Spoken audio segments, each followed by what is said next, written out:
Muchas gracias primero de todo, Fernando, por esta invitación a esta charla en era de coronavirus. Mira, el libro fue escrito a cuatro manos junto con el antropólogo Abel Barrera. Abel es el director del Centro de Derechos Humanos de la Montaña, Tlachinoyan, y da cuenta precisamente de los 25 años del trabajo de este Centro de Derechos Humanos. Pero no se concentra en una historia del grupo, de los abogados, de los trabajadores sociales, sino que va más allá de eso. Es una especie de eh, círculos concéntricos que se van abriendo a lo largo de la lectura del texto. De tal manera que en esos 25 años se cuenta, por ejemplo, la situación de los derechos humanos en la montaña de Guerrero, una zona que ha sido permanentemente eh, terreno de una ocupación militar. Este libro da cuenta de la historia de 25 años de la situación de los derechos humanos en la montaña de Guerrero.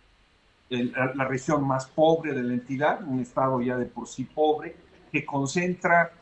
junto con la costa chica la mayor cantidad de población indígena y que ha sido literalmente ocupada militarmente por el ejército, primero en nombre del combate a la guerrilla de Lucio de Cabañas o de Genaro Vázquez Rojas o después del Ejército Popular Revolucionario, y más adelante o en el mismo cruce de cables ha sido justificada en nombre de la lucha contra el narcotráfico. Es también al mismo tiempo una historia de conflictos sociales fundamentales en el estado de Guerrero, pero también en el resto del país, como la lucha, por ejemplo, de la parota. El libro da cuenta del surgimiento de las policías comunitarias y las autodefensas, o de experiencias muy poco conocidas de eh, la lucha por la salud de comunidades indígenas que se estudian hoy, por ejemplo, en las grandes universidades de Estados Unidos, pero que permanecen al margen de nuestro del conocimiento de lo que pasa en nuestro país. Luchas donde las comunidades han logrado obligar a las autoridades sanitarias a poner clínicas en esas comunidades, por ejemplo. Eh, es también simultáneamente, ya en otro nivel de ese círculo concéntrico, una historia de cómo se va construyendo un relato sobre la defensa de los derechos humanos, cómo se busca poner en un primer momento el acento en el trabajo de educación popular, eh, después en la acción de grupos de abogados y más adelante cómo hay una gran revolución, hay que decir, ¿no? Esa palabra no es exagerada, hay una gran revolución y son las víctimas las que comienzan a cargar con la defensa de los derechos humanos. De tal manera que a lo largo del libro se van relatando ahí hechos que se debaten en la Comisión Interamericana de Derechos Humanos, en la Corte, hechos como la esterilización forzada de campesinos indígenas por parte de agentes de los servicios de salud como una represalia por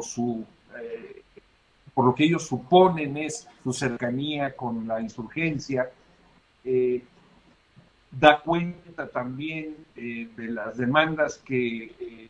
dos valerosísimas mujeres que fueron violadas por militares presentaron en los tribunales internacionales y del gran valor que tienen, y da cuenta finalmente de hechos en los que Tlachinoyan ha desempeñado un papel fundamental, como la lucha por la presentación con vida de los 43 estudiantes desaparecidos de la Normal Rural de Ayotzinapa. Cabe hacer la aclaración de que esta relación es la relación entre Tlachinoyan y Ayotzinapa es una relación que tiene muchísimos años, de tal manera que antecede a lo sucedido con los hechos de Iguala, de tal manera entonces que estos hechos van acompañados de una visión de conjunto que da una idea de lo que está sucediendo. El libro documenta cómo la guerra de baja intensidad, que estuvo en un primer momento a cargo fundamentalmente del ejército, también de la marina, pero sobre todo del ejército, de las policías locales, y que produjo literalmente centenares de desaparecidos políticos. Hoy esa labor de contrainsurgencia ha sido transformada, y en su lugar, en lugar de que sea el ejército directamente el que opera desapariciones forzadas, asesinatos, secuestros de militantes y de activistas, esto pasa a ser obra ya supuestamente del crimen organizado. Digo supuestamente porque hay una relación de contubernio muy claramente entre esta guerra de baja intensidad, ¿sí?, y las agresiones a los activistas. Muchos de estos activistas, además, que han sido desaparecidos en los últimos años o asesinados de manera violenta, son activistas a los que en su momento se les señaló por sus supuestos vínculos con la insurgencia, por ejemplo, con lo que fue la masacre de Chávez. De tal manera entonces que en el libro pasan ahí una revista, una gran cantidad de agresiones y masacres a los pueblos, como fue la de Aguas Blancas o la del Charco. Decía yo, este libro fue escrito a cuatro manos, pero lo que se escucha en el libro es una voz, que es fundamentalmente la voz de Abel. Abel, que quiso ser originalmente seminarista, terminó siendo antropólogo, y en los hechos es el gran defensor de los derechos humanos en la región, con una visión interesantísima de cómo realizar este trabajo, ¿no?, acompañado siempre, por supuesto, de los pueblos, pero también de la diócesis de Tlapa y de el movimiento magisterial